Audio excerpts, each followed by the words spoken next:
So, welcome to the first 48 Planning with Certainty and Unexpected Crises, which is part two of the Reliable and Responsive Service During Times of Change webcast. My name is Nadine Robertson. I'm a wastewater treatment operator for Veolia North America. I'm based in New Orleans, Louisiana, and I will be serving as the moderator for the duration of this podcast. So let's start off by defining what crisis management is. So crisis management is essentially strategies designed to help an organization deal with a certain or unforeseeable event known as a crisis. In order to successfully manage a crisis, one must first understand the magnitude of the problem, then form a team of diverse people with diverse skill sets, of course, who can tackle the crises and restore a sense of normalcy to the affected area as best as they can. And post-recovery, you want to learn from the incident and implement preventative measures. So the ultimate goal is to have a system in place to effectively respond to the crises by coordinating resources both internally and externally for use before, during, and after the crisis event takes place. So a good example of a crisis situation, and many may argue this case study displayed a lack of crisis management, would be Hurricane Katrina. So why Katrina? Katrina caused a sudden disruption to normal routines within the New Orleans metro area. It caused physical, psychological, and economic distress to the civilians within the city. And no one imagined that Katrina would be as damaging as it was, of course. We were faced with powerful winds, storm surges, which destroyed homes, businesses, bridges, uprooted trees, and of course displaced thousands of residents, including myself as a native of New Orleans. All infrastructures, as far as power, water, telephone services were interrupted for an extensive period of days. So as you can imagine, with the storm surges and the powerful winds, the flood walls and levees fell throughout the metro New Orleans area. Some collapsed well below the design threshold, which was the case with the 17th Street and London canals within the city. Other collapsed after a brief period of overtopping, which was the case with the Industrial Canal. With 80% of the city flooded, Katrina created an environment of chaos, desperation, fear, and anxiety, which still a lot of the residents are still struggling with psychologically. Thousands of residents who could not evacuate were left stranded for days. It was reported up to 4 days. Many of these people were elderly and children, including inmates who were literally stranded on the Greater New Orleans Bridge. The flooding also equated to 1,500 deaths, which in my case, I feel as if preventative management was there. Many of these deaths could have been prevented.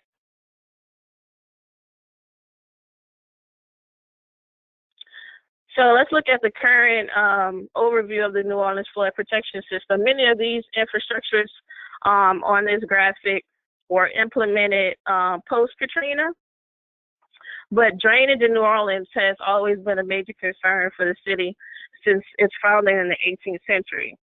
As you can see from the chart, the metro New Orleans area is completely surrounded by water. We have Lake Pontchartrain to the north of us. We have Lake Borgne to the east, and we have the Mississippi River to the south. And of course, we're dealing with a lot of coastal erosion within the city because, as you can see from the bottom chart, the vertical cross section, New Orleans is below sea level. So essentially, we're kind of like a gumbo pot with a bowl. I mean, we do have artificial levees, which we've built to kind of keep out the Mississippi River and the lakes, the water from the lakes. But on the other hand, it's had a negative effect as far as keeping rainfall in. So if you guys can kind of see from this arrow, here's the bowl. Obviously, the levee walls are keeping the lake waters and the Mississippi River out of the city. But as far as when rainfall is falling in, it falls into this area. It creates an issue with us, as if the only way to get that rainwater out is from pumps. So being a native of New Orleans, I was afforded the opportunity to interview 3 of the key people who are responsible for keeping the flood waters out of the city, and that would be Bob Turner, who is the General Superintendent for the Sewage and Water Board, Jerry Gillen, who is the Operations Director for the Flood Protection Authority, and Derek Bowes, who is the Chief Administrative Officer for the Flood Protection Authority. And these guys were very awesome, very knowledgeable within their job duties. They had some interesting concepts relayed to me, but there was an overlap of at least 3 topics that come to mind. One was the importance of planning ahead of time, communicating would be secondly, and third, finding out what the issues were that caused the incident and making post-recovery corrections to basically prevent the issue as far as Katrina from happening.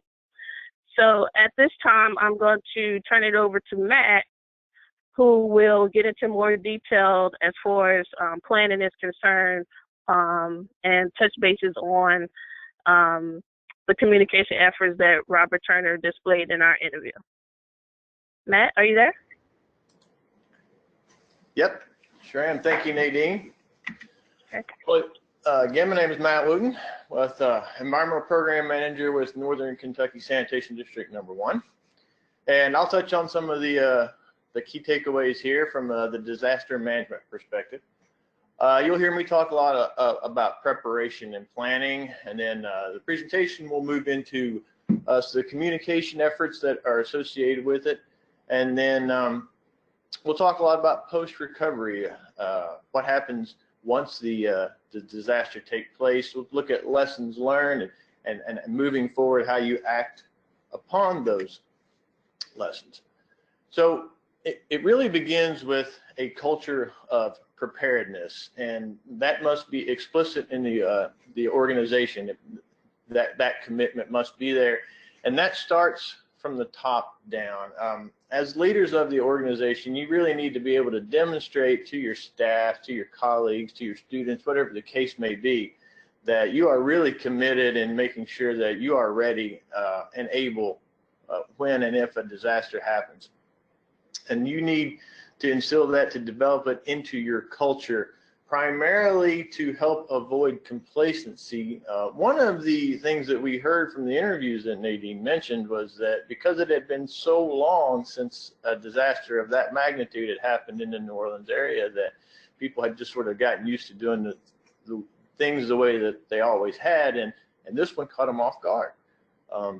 So you need to be ready to avoid that. You need to be able to support that with culture, with tools and tactics, by providing your staff with the ability to maintain that. And then every so often you have to step back, just like anything else, call it post-construction monitoring, if you will, and evaluate. Is it working? Is the strength and the health of that culture where it needs to be? One of the first steps in this process is to develop an emergency response plan. And within that first step would be to really understand the past. You know, the old cliche of, if we ignore history, it will repeat itself.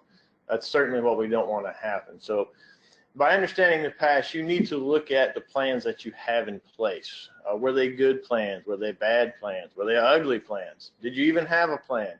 Know where you started from there. Look at the models that you have in place, the models you're using to predict flood elevations, the models you're using to predict your infrastructure capacity. Are they adequate? Do they need to be updated? Do they need to be repopulated with new data, things of that nature? You need to look at historic storm events and understand how your system reacted to those storm events. You need to understand where the design storms that your infrastructure was built to at a given period in history, are those storms still the same? Does the level of service that you build your infrastructure to still adequate? And then you need to look at how all of that information gets communicated. once you've evaluated what you've looked at in the past, you basically just need to adjust accordingly. Update the models if you need them. If your model is inadequate, you need to upgrade that model. Computing power changes very, very rapidly, and you need to make sure that you're up to date with what you can do. You need to make sure that the data that's populating your model is there. Put flow monitors in, go out, take measurements, make sure that that data is recent. Acknowledge climate change. Understand that we are seeing storms of higher magnitude much more frequently, of much longer durations. Take those into your considerations when you are looking at making upgrades to your system, making sure that levees and things of that nature can handle these new storm events. You need to look at building and leveraging relationships, and that goes both internally and externally. From an internal perspective, you need to recognize the experience on your team. You need to recognize the expertise on your team, and as a leader, you need to trust that team. During an emergency situation, during a disaster situation, you cannot micromanage. You have to make sure that that team knows what they're doing and that you trust them to do that. And that also goes within the team from a team building perspective. Not only as a leader do you trust your staff, but your staff needs to trust themselves and know that employee A knows what employee B is going to be doing so that employee C doesn't have to come back and do it. So there's a lot of team building that goes on there. From an external perspective, you really need to develop relationships with your peer agencies. Basically, these large storm events, these large flood events, they don't recognize political boundaries. And by political boundaries, we're talking about county lines, parish lines, city limits, state boundaries. The storm doesn't see those. Just because it hits that line doesn't mean the storm or the flood stops. So you need to be able to communicate with those agencies that have similar responsibilities across those political boundaries, that you're all on the same page. And that was a lesson learned in New Orleans, and you'll hear about that here in a minute. Take the time to understand how they work and even form regional management agencies that help eliminate some of those problems.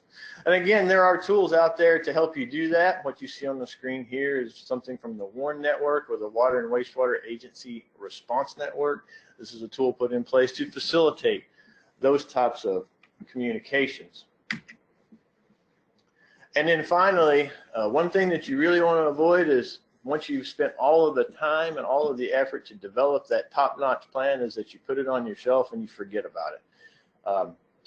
You want to make sure that you are engaging your staff so that they keeping themselves current, watching seminars, sitting through workshops, doing tabletop exercises, taking it as far as even having a mock disaster, so that when that time comes, not if, but when that time comes, they are ready and prepared to do what needs to be done. And so with that, you're going to hear a short snippet from the interview with Robert Turner, who again was the General Superintendent of the New Orleans Sewer and Water Board, and some of the key takeaways that he has. And once that's over, you'll hear from Paige. It became crystal clear, I think, to everybody that we had to treat the flood defense system as a system, as opposed to individual segments and projects. And we had to throw away the idea that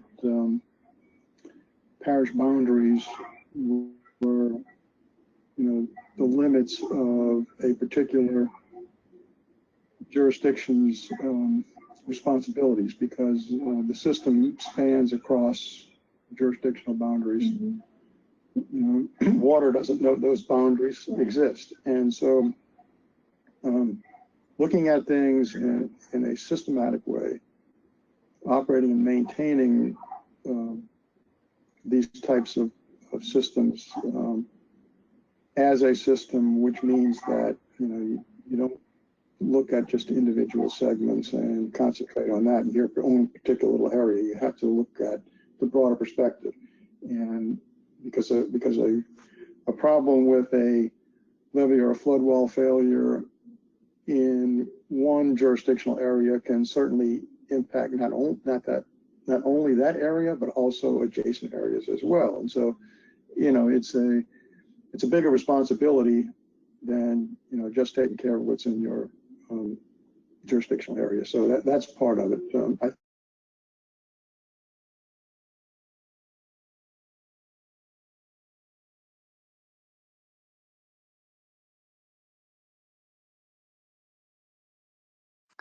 This is Paige Peters now, and I'll be talking about communication before, during, and after disasters.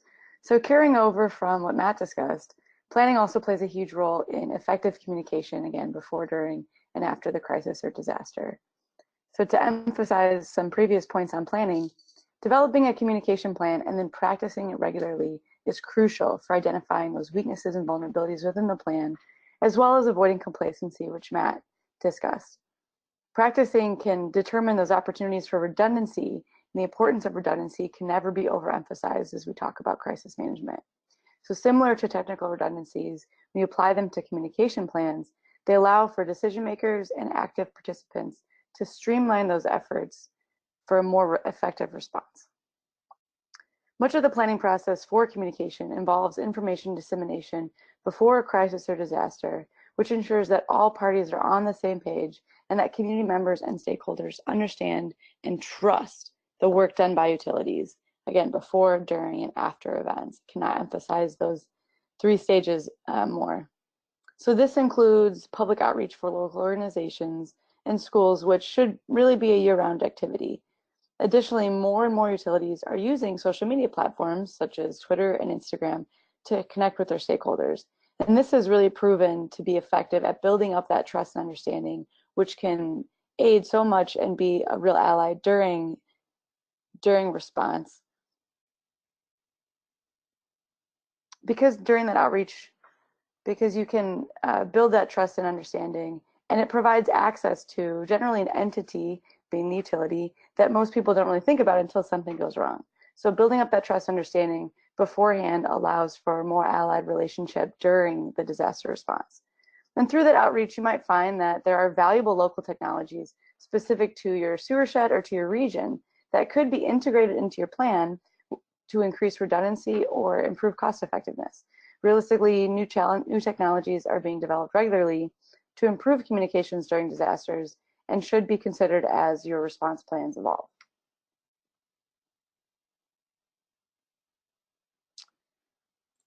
Successful communication plans typically have a singular liaison whose responsibility it is to disseminate information to the public before and immediately after a storm. This is really most effectively handled with a singular person because they can connect the utility communication tree to the rest of the community. So practicing and trusting that person and the systems in place is necessary during an event to, again, streamline everyone's effort and avoid duplicate efforts. Redundancy is essential while duplicity can be unproductive. So trusting that person to do their job and make sure that you're not getting your wires crossed or that there are two different stories being told is really important. So leaning on that liaison. Now, Murphy's Law is very real, so while trusting the communication plan that has been practiced and improved is important, so is making game time decisions as needed. Information will be coming back to you as it's available and can be relayed, but that might be slow during a crisis or disaster. So you must still make decisions with the information you have coming in to avoid delaying the crisis and making it more, and it becoming exacerbated. So we'll hear now from Derek Bays, the Chief Administrative Officer of the New Orleans Flood Protection Authority, who will offer guidance on his experience communicating before, during, and after disasters. For ensuring that people know what we do, ensuring that people are confident in the system and understand how it works. Our interaction with the community during a storm is obviously we're out there through the media channels or working with our parish counterparts, parish presidents to get the message out. You know, we don't make decisions on evacuation. That is a local elected official and a state level decision. But we're in constant coordination because of the complexities required. You know, when we close all of our gates, like we did during Barry, we cut off evacuation routes, we cut off railroads, we cut off the port. to keep people safe, but all of those actions have to be heavily coordinated. So there's not so much a direct interaction with the public during an event, other than the coordination and communication about what are we doing to get the system safe. Okay. And then after an event, I think it's, again, when are we opening up things? Because that's that's just as important, because we have to get commerce flowing Right. As quickly as possible and as best you can, and build in redundancy and resiliency to the system. But you also have to be prepared for the unknowns the best you can, and whether it's a lightning strike or something happens, so those police officers we use at the sewage and water board stations, if the SCADA goes down, they can still call in via the radio, via their cell phone, however, and give updates to the state of our stations to make sure they know how many cubic feet per second are flowing, or whatever is going on. I guess you can't stress redundancy and resiliency enough. Right.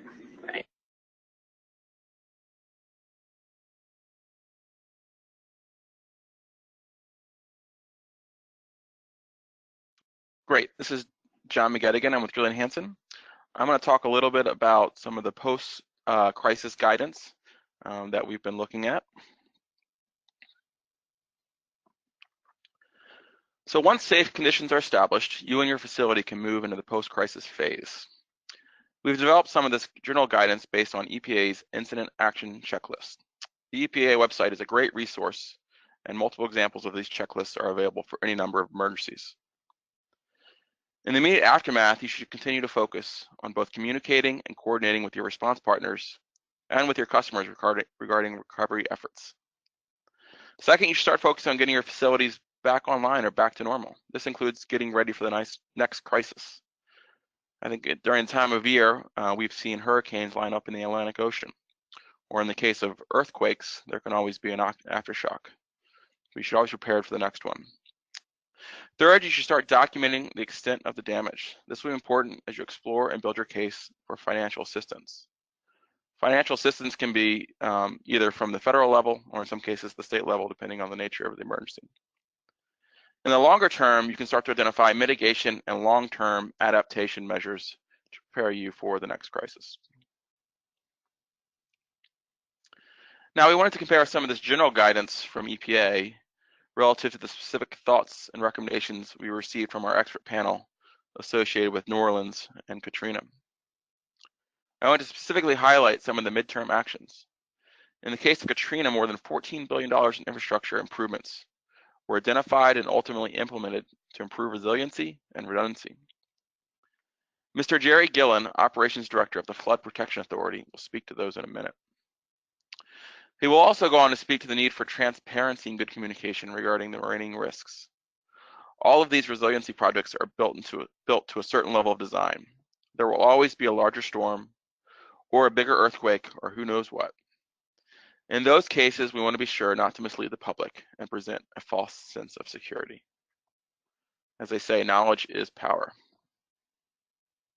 The Corps of Engineers did massive levee improvements to the surrounding New Orleans area. I think it's over $14 billion spent to improve the existing hurricane flood protection. It's now referred to as a Hurricane and Storm Damage Risk Reduction System, HISDRS as we call it. And there's a lot of improvements that have been made, not only raising the levees, but also redundancy placed in the levee, which includes measures in case the levees are overtopped. They have placed reinforced high performance mat over the top of the crowns to prevent any erosion. All of our flood wall and earthen levee tie-ins now have an erosion protection, because that was one of the lessons learned. We had a lot of erosion at those points that eroded the earthen levee, so that's all been taken care of. And where we have flood walls that were overtopped, we actually have splash pads on the protected side that allows the overflow to not erode the backside of the levee. So even if we do have a storm that would inundate our system and we would have overtopping, there is these redundancy measures in place that protects the levees and flood walls in case they do get overtopped.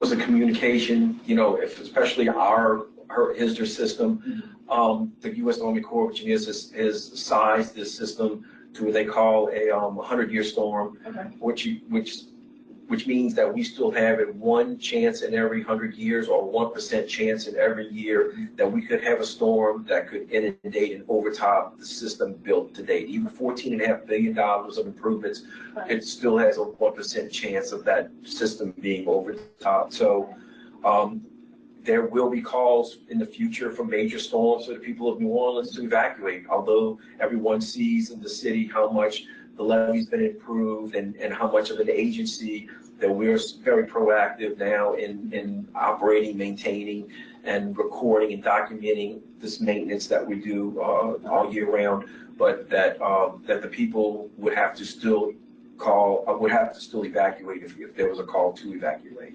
So it's very important that the people still pay attention to the local so the civic leaders and politicians, and that when it's in the best interest to evacuate the city or certain areas, to please do so.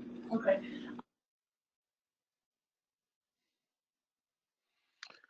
Great.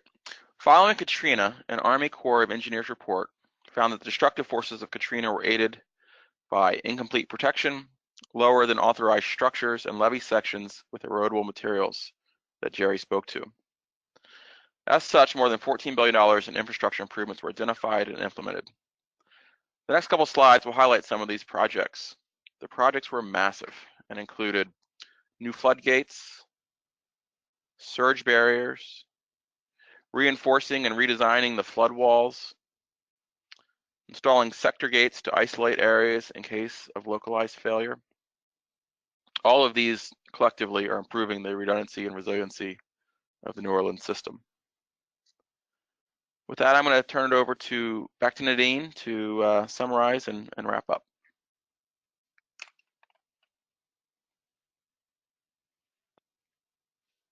So thanks, John. So I think it's important to hit home the fact that effective crisis management helps leaders within organizations make critical decisions that can help prevent, mitigate, and recover from an event that threatens life, assets, and day-to-day operations. It's a very intricate system, of course, that's composed of various people with specific roles to play. But I think through this webcast, 3 main points were discussed. One, it's important to be prepared and plan ahead of time. Have a plan in place, and if possible, conduct simulation drills, identify and engage a diverse team early in the planning process. And these team of people should be equipped with certain skill sets that's needed to obviously bring the crisis situations back to normalcy. Secondly, it's important to have a communication plan in hand and utilize these various channels, ranging from traditional media with radio, TV, social media, word of mouth, and engage your communication team early as possible to build trust. You also want to build relationships with the community partners and the community in general. Like I know in New Orleans, we have, since Katrina, we've created the NOLA Ready. It's a mobile app. There's also public trainings where the public citizens could, engage in training with how to prepare for emergencies ahead of time, and even if they stay behind and they don't evacuate, how they can help the community as far as debris cleanup and so forth. And finally, post-recovery efforts, returning to normalcy. In the case of Katrina, we learned a lot of lessons. We learned that first, obviously, our flood protection system was inadequate for a storm like Katrina. So we acted on these lessons learned. We created various infrastructures and improvements, which John just covered in the last section of the webcast. And on a national level, we sparked national reform because following Katrina in 2006, Congress passed the Post-Katrina Emergency Management Reform Act. And this act offers grants to help cities city's revised evacuation plans, and also makes provisions for better communication efforts with non-English speaking citizens and those with disabilities. And it also helps provide aid to those who were unable to evacuate due to lack of transportation or funds, which it was so many thousands of people for Katrina that were basically stuck in the Superdome because they simply didn't have a method of the means of getting out of the city, or they simply just didn't have the funds. So it's very important that this act is in place because it's also increasing funding for rescue and search teams, and it really established a family registry and location system, which, you know, a lot of families were split up for Katrina. Some were in Houston, some were in Florida, and various states, and we had no way of connecting with our family with the cell phone towers and everything else like that being down. So this family registry and location system is essential. And if you guys have any questions, we have about 15 minutes. Let's see. I don't see any questions. Hello?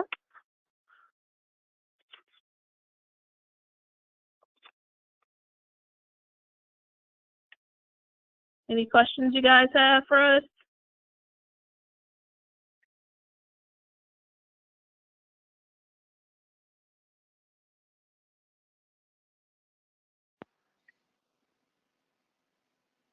Okay.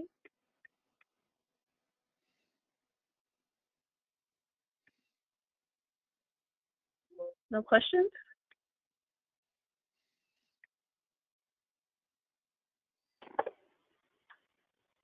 All right, so it looks like we don't have any questions for this group, so I'd like to just thank everybody for joining the webcast today. If you think of questions, please feel free to send an email to webcast@wef.org, and we'll forward it to the speakers today to get back to you. I want to thank you guys for your attention and wish you all a great day. Thank you all so much.